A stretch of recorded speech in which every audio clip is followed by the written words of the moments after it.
I'm sure you're familiar with the term micromanager, and you're also familiar with the fact that you don't want to be one. But what about microengager? It's different, but it's equally stunting in terms of limiting a team's growth and capabilities and confidence. So you probably don't want to be a microengager either. I'll explain what it is and how to avoid being one in this video.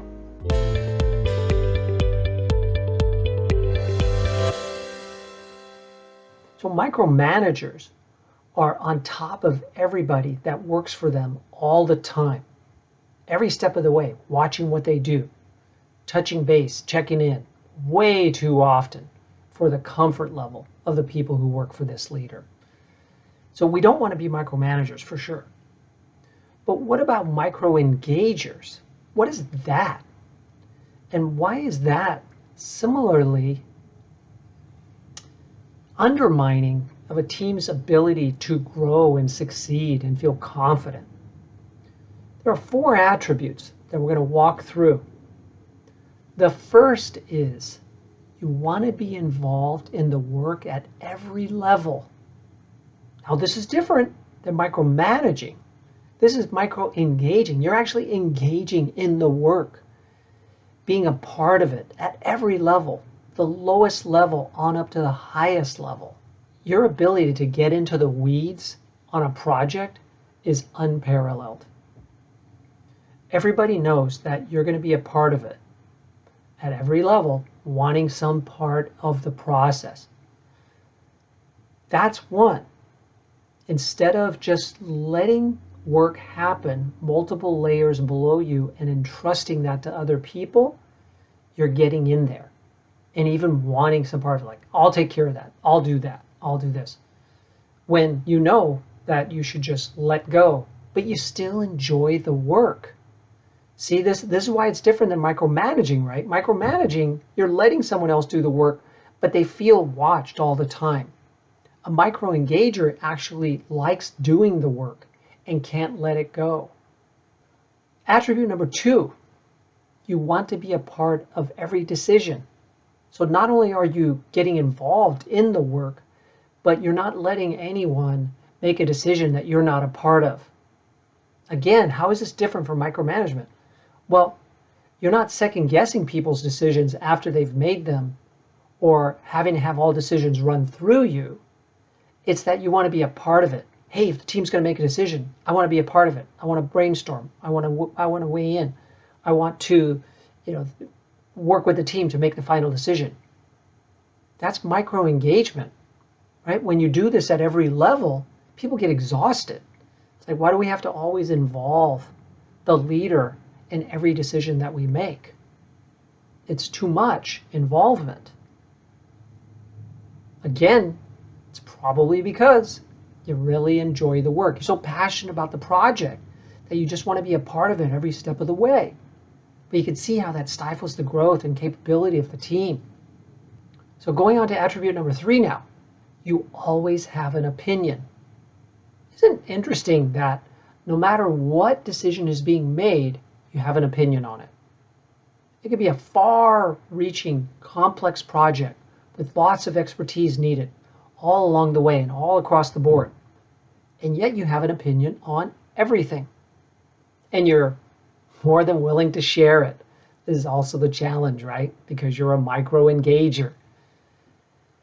At some point, it stops the flow of opinions and ideas from other people when you always have an opinion, because as the leader, oftentimes your opinion counts double. Has twice the weight of other people's opinions. So if you always have an opinion, then you might be influencing the decisions much more than you really should be. Attribute number 4.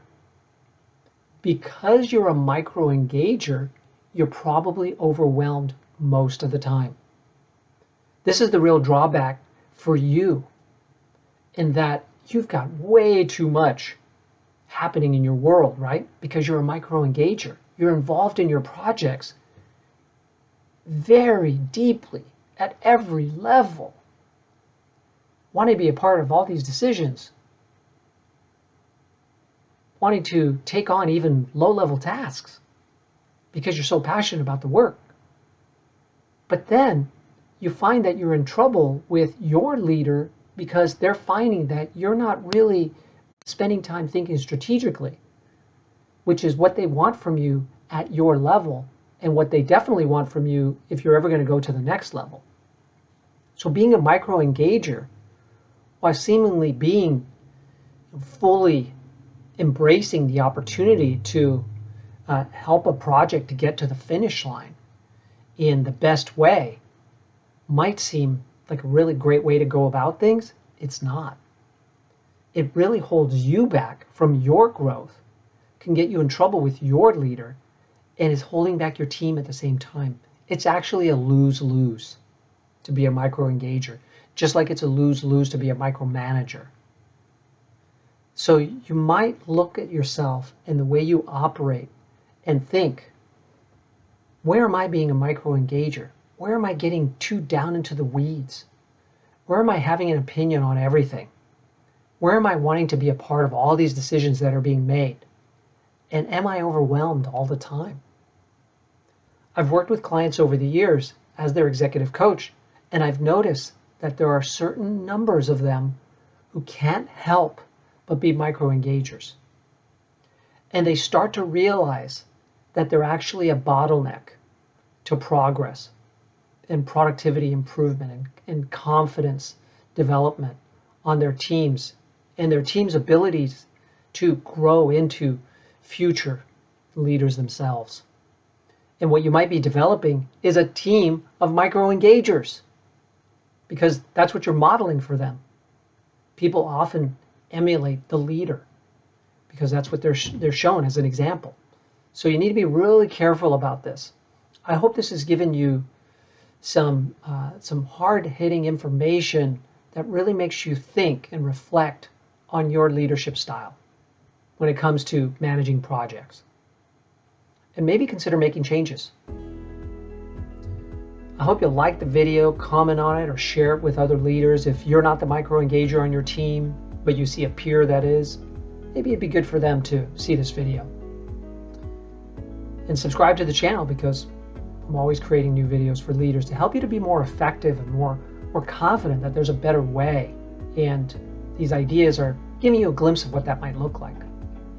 Now, if you'd like to actually get coaching or explore coaching for your team to find new ways, new ideas to be more effective and productive and successful, then email me at michael@BAECexecutivecoach.com and let's get the conversation started. Or visit the website and explore the services that I offer. I'd be more than happy to talk with you and explore ways that we might work together to craft a path to a brighter future. Thank you very much.